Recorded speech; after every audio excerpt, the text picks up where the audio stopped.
नमस्कार स्टूडेंट्स। जैसा कि हम पहले ही अब जानते हैं कि कोविड काल है और सारी पढ़ाई जैसे आप लोगों के घर में आपके छोटे भाई बहनों की होती है वीडियो कॉन्फ्रेंसिंग के माध्यम से, वैसे ही आप लोगों की भी पढ़ाई इस बार इसी तरह से लगभग होनी तय है। तो हम लोग इसी माध्यम को अप्लाई करेंगे, क्योंकि अगर क्लासरूम में हम देखें तो कोविड की वजह से सोशल डिस्टेंसिंग ना होने के कारण हम लोग रेगुलर पढ़ाई जिस तरह से क्लासरूम टीचिंग होती है वो नहीं कर पाएंगे। मैं डॉक्टर अवनी शर्मा और मैं आपको थर्ड ईयर का बीए पार्ट थर्ड ईयर का पेपर 1 जो है समाज शास्त्रीय सिद्धांत की आधारशिलाएं, फाउंडेशंस ऑफ सोशोलॉजिकल थॉट, ये पेपर मैं आपको पढ़ाऊंगी। और इसको पढ़ने के लिए हम लोगों को ध्यान में रखना होगा सबसे पहला कि किस तरह से हमें पढ़ाई करनी है। बेसिकली आप लोगों ने जो फर्स्ट ईयर में पढ़ा था समाजशास्त्र के सिद्धांत पढ़े थे, और दूसरा आपने भारत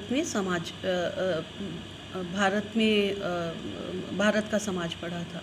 सेकेंड ईयर में आपने जो समाजशास्त्र के मुद्दे और समस्याएं जो सेकेंड पेपर था, और पहला पेपर था आपका टेक्निक्स ऑफ सोशल रिसर्च। तो ये सारा आपने फर्स्ट और सेकेंड ईयर में कवर कर लिया है। तो आपको एक बेसिक आइडिया है कि समाजशास्त्र में जो प्रमुख विचारक हैं वो कौन कौन से हैं। हम लोग जिक्र करते रहते हैं ऑगस्ट कॉम्ट का, स्पेंसर का, मार्क्स का, वेबर का, डर्कहाइम का, और साथ ही साथ भारतीय विचारकों में राधाकमल मुखर्जी और जीएस घुरे, उनके बारे में चर्चा करते रहते हैं। तो इनके विचार किस प्रकार के थे, और इसको समझने के लिए हमें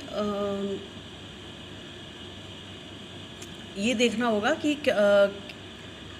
इन विचारकों ने क्या क्या विचार प्रकट किए। अब जैसा कि हम पहले से ही जानते हैं कि हमें जब भी कोई सब्जेक्ट हम पढ़ना शुरू करते हैं तो हम उसके लिए उसकी जो सिलेबस है उसको देखते हैं। सिलेबस को जानने के लिए आप या तो फिर एमडीएस यूनिवर्सिटी के यूजी के पाठ्यक्रम में अपने लैपटॉप से या अपने कंप्यूटर से या अपने मोबाइल के माध्यम से आप उस यूजी के पाठ्यक्रम में जा सकते हैं, और वहाँ पे सोशियोलॉजी पेपर 1 का सिलेबस आप डाउनलोड कर सकते हैं। जिनके पास ये सुविधा नहीं है उनकी सुविधा के लिए मैं बता देती हूँ कि हमारा जो पाठ्यक्रम है वो 3 इकाइयों में बटा हुआ होगा, और इन तीनों इकाइयों का बराबर का वो मतलब में बराबर से उनमें अंक का निर्धारण है, और सारी तीनों इकाइयाँ जो हैं वो पढ़नी अनिवार्य है। तो सबसे पहली इकाई जो है उसमें समाजशास्त्र का उद्भव, और इसके अंतर्गत समाजशास्त्र का उद्भव जैसा हम पहले भी बात कर चुके हैं, फर्स्ट ईयर में आपको बता चुके हैं कि ऑगस्ट कॉम्ट ने किस तरह से समाजशास्त्र की नींव रखी। तो उससे पहले हम सामाजिक दर्शन शास्त्र से समाजशास्त्र की दिशा में संक्रमण, उसके बारे में पढ़ेंगे। बौद्धिक संदर्भ में पुनर्जागरण, सामाजिक, आर्थिक और राजनीतिक शक्तियाँ जिन्होंने समाजशास्त्र के जन्म में योगदान दिया था उसको के बारे में पढ़ेंगे। और द पायनियर्स यानी कि जो पथ प्रदर्शक थे समाजशास्त्र के, जिन्होंने समाजशास्त्र की नींव रखी। इसमें सबसे पहला नाम आता है ऑगस्ट कॉम्ट का।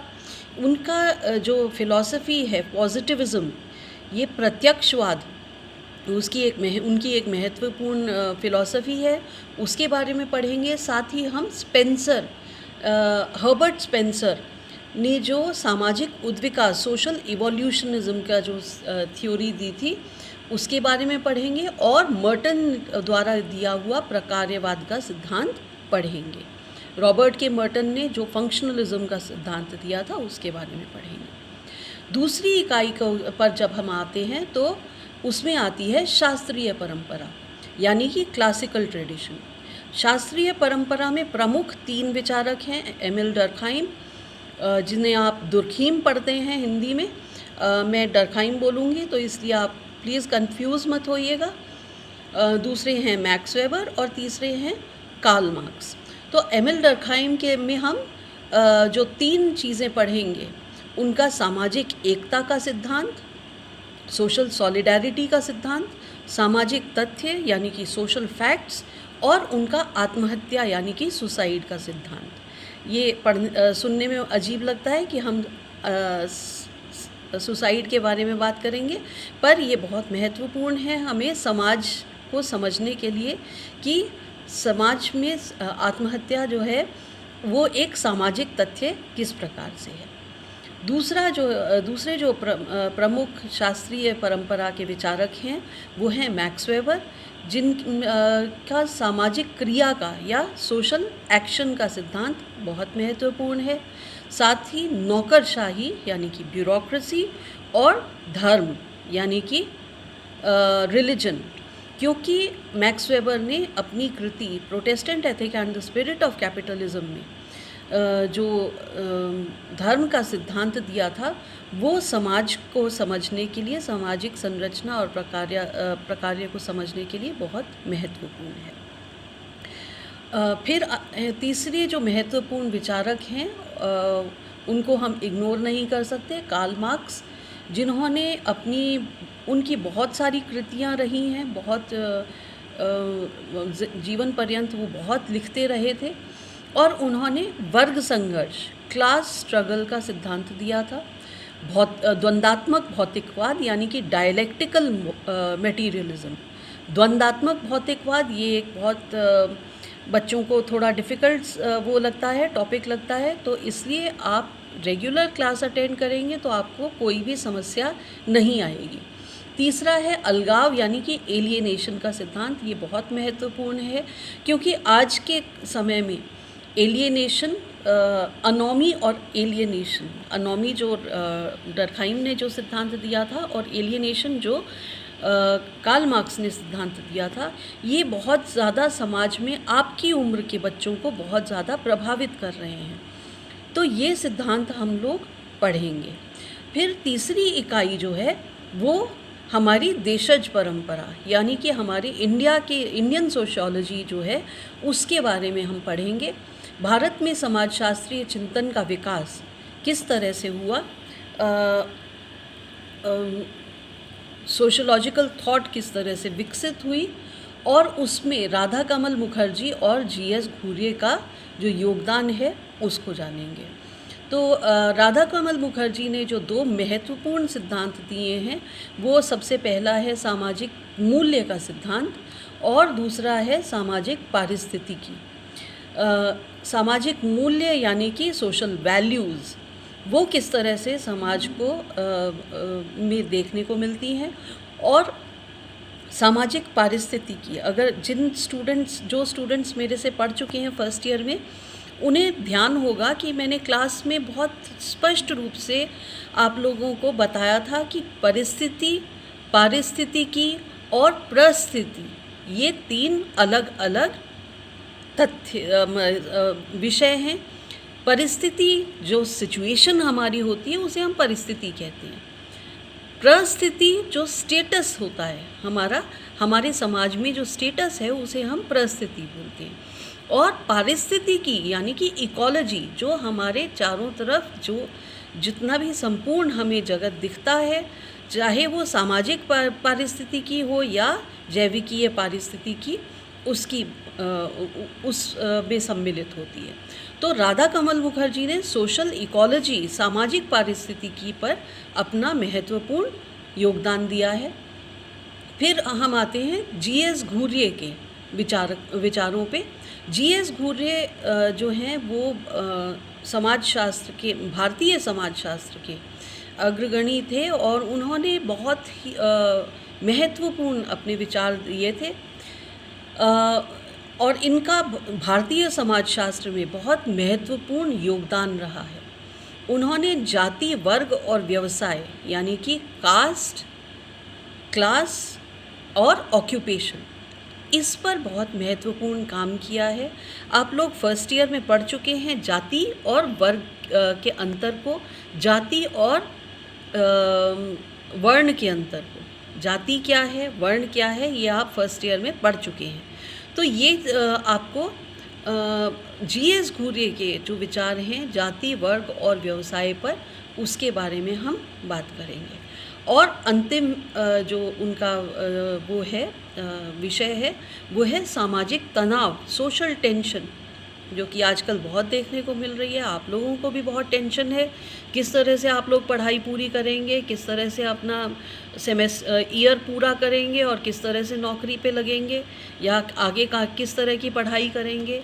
समाज में भी बहुत ज़्यादा तनाव जो है वो व्याप्त है। व्यापारियों का अलग तनाव है, कामगारों का अलग तनाव है, मज़दूरों का अलग तनाव है। उसको समझने के लिए हम जीएस घूरे द्वारा जो उन्होंने जो अपने विचार व्यक्त किए थे उनके बारे में पढ़ेंगे। तो ये आपका जो सिलेबस है, जो आपका जो आपको पता चलेगा सिलेबस से कि क्या क्या विषय आपको किस किस हिसाब से पढ़ने हैं। तीनों विषय, तीनों इकाइयाँ जो हैं वो बराबर की महत्व की हैं। और जो हम क्वेश्चंस बनाते हैं आपके फाइनल एग्ज़ाम के लिए, उसमें भी ये तीनों इकाइयाँ बराबर से उसका रिप्रेजेंटेशन होता है। सभी को हम लोग उसी सब चाहे वो छोटे क्वेश्चन हो, चाहे वो मध्यम क्वेश्चन हो या बड़े क्वेश्चन हो, सभी में हम पूरे तरह के तीनों इकाइयों से प्रश्न बनाते हैं। तो इसलिए ऐसा नहीं है कि आप ये सोच लो कि आप शास्त्रीय परंपरा, डर्कहाइम, वेबर और मार्क्स को ही पढ़ो और देशज परंपरा को इग्नोर करो, या फिर यह समाजशास्त्र का उद्भव आपको लगे कि नहीं ये तो हम बिना पढ़े ही कर सकते हैं। ऐसा नहीं है। कल हम बात करेंगे कि किस तरह से आपकी परीक्षा योजना किस प्रकार की है और कौन कौन से आपको किताबें पढ़नी हैं या किताबें खरीदनी हैं। इसके लिए महत्वपूर्ण है, जैसा हम जब पढ़ते थे तो हम लोग ओरिजिनल किताबों से पढ़ते थे, जो कि लेखकों ने स्वयं लिखी हैं, न कि जिस तरह से अब प्रचलित जो स्टूडेंट्स के बीच में जो प्रचलन हो गया है कि वो लोग ओरिजिनल किताबें नहीं पढ़ते हैं। अगर जब तक आप ओरिजिनल किताबें नहीं पढ़ेंगे तब तक आपको उन विचारकों के बारे में या उनके मूल विचारों के बारे में ठीक से नहीं पता चल पाएगा। और साथ ही बाद में आप जब रिसर्च में जाते हो, बहुत सारे अनुसंधान करते हो, तब आपको ये कमी महसूस होती है कि अगर आपको थर्ड ईयर में ही टीचर बोल देते कि आप ओरिजिनल पढ़ें तो फिर आपको ये समस्या न आती।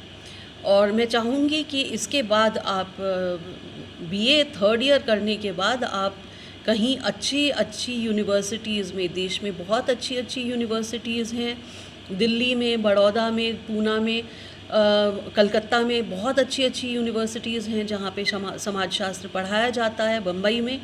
तो मैं चाहूँगी कि आप लोगों का चयन भी उन यूनिवर्सिटीज़ में एमए के छात्र के रूप में हो और आप पीएचडी भी करें या पढ़ाने के दिशा में भी जाएं। तो इसलिए आपको ज़रूरी है कि इस ये जो पेपर है ये आप बहुत ध्यान से पढ़ें और इसको मन लगा कर पढ़ें। तो आज हमने डिस्कस किया है जो आपका सिलेबस है, और समय समय पर आपकी समस्याएं, जो भी आपकी समस्याएं होती रहेंगी, आप प्लीज़ अपने व्हाट्सएप ग्रुप के माध्यम से हमसे डिस्कस कर सकते हैं। पर प्लीज़ ये ध्यान रखें कि ग्रुप की जो गरिमा है उसको ध्यान में रखें। कोई गुड मॉर्निंग और ये वाले मैसेजेस मत पोस्ट करें, और टीचर की जो गरिमा है और जो आपके आपस के स्टूडेंट्स की गरिमा है उसको मेंटेन करते हुए आप लोग इसे एक सीरियस स्टडी ग्रुप के रूप में माने। और यहाँ इससे बहुत जो है अपना फ़ायदा उठा पाएंगे, ज़्यादा से ज़्यादा फ़ायदा उठा पाएंगे। जो भी आपकी समस्या है, हम लोग तत्पर हैं आपकी समस्याओं को डील करने के लिए। और साथ ही साथ बीच में हम लोग कुछ क्विज़ भी ऑर्गेनाइज़ करेंगे, या तो फिर कुछ ना कुछ हम लोग आपको इंटरेस्ट करने के लिए करते रहेंगे। तो क्योंकि घर में आप बैठे हैं, आपके पास बहुत समय है, तो 10, 15, 20, 30 मिनट, आधा घंटा, 1 घंटा आप ये क्लासेस अटेंड करके आप बहुत फ़ायदा उठा सकते हैं। धन्यवाद।